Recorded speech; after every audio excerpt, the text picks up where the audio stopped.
ZEE-uh, a dish older than the cities that now sell it, from the flooded rice paddies of the Red River Delta in northern Vietnam, where farmers once waded the warm water at dusk, gathering the tiny field crabs, quoi donc, that would become a soup the whole village knew by heart. This is a soup of patience, of small things gathered slowly. The crabs are tiny, barely a mouthful each, so the old way was to pound them whole, shell and all, in a stone mortar, and strain the milk that ran out. That cloudy broth is the soul of Bún Riêu. Restaurants rush it. The village never did. 4 bowls, 25 minutes to prepare, 65 to cook, 90 in all.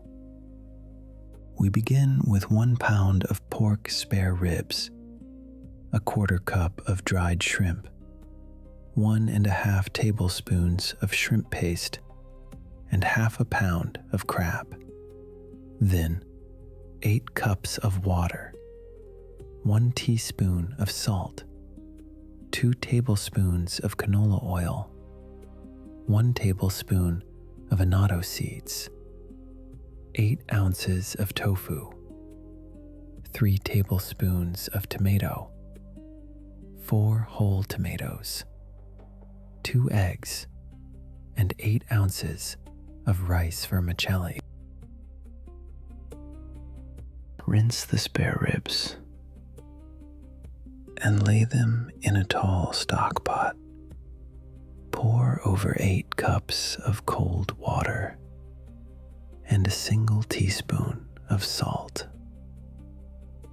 Bring it to the softest simmer.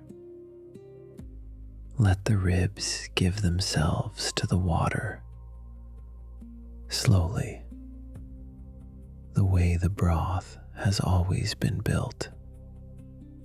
No shortcuts here, only time. For 45 minutes, the broth murmurs. Foam rises grey to the surface, and you lift it away, spoonful by spoonful, until the liquid runs clear and golden.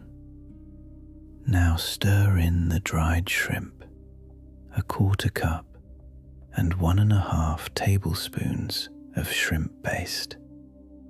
This is the fermented depth, the savor that salt alone could never reach.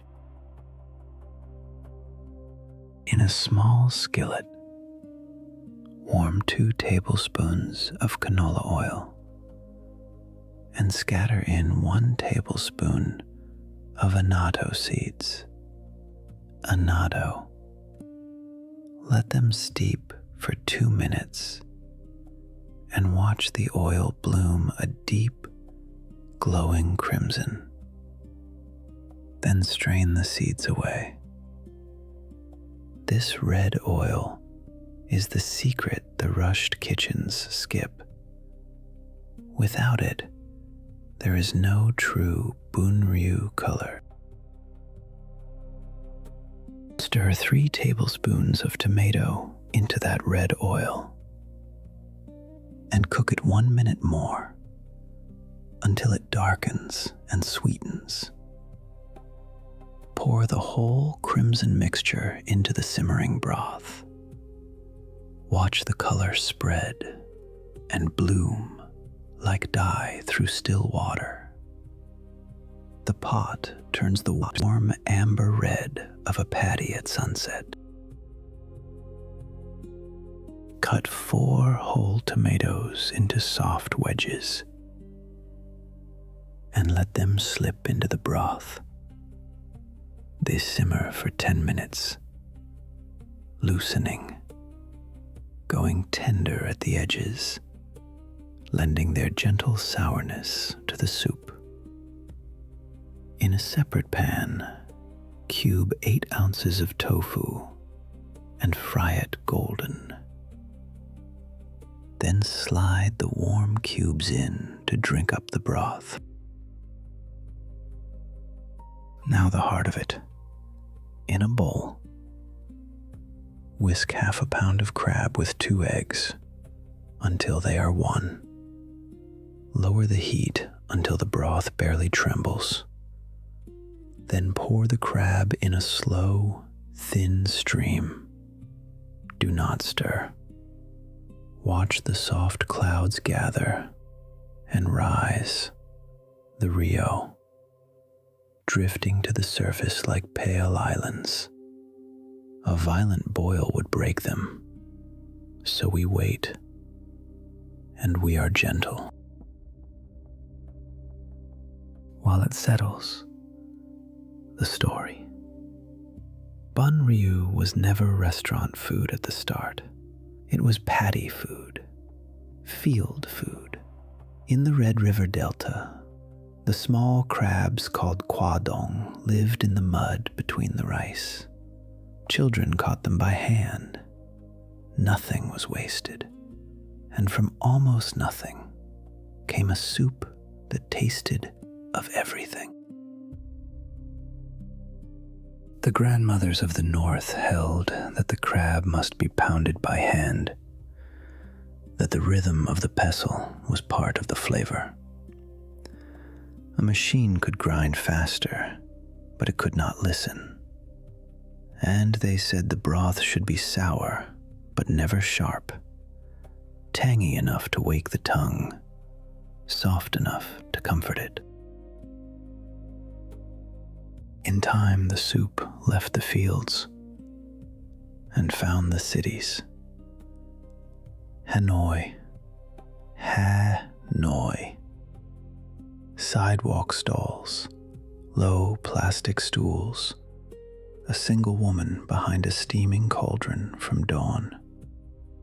Every region added its own hand, a little more tomato in the north, a touch of fermented shrimp here, a spoon of chili there. But the real remained, always the real. Today, Bún Riêu is sold on 1,000 corners and cooked in 1,000,000 homes.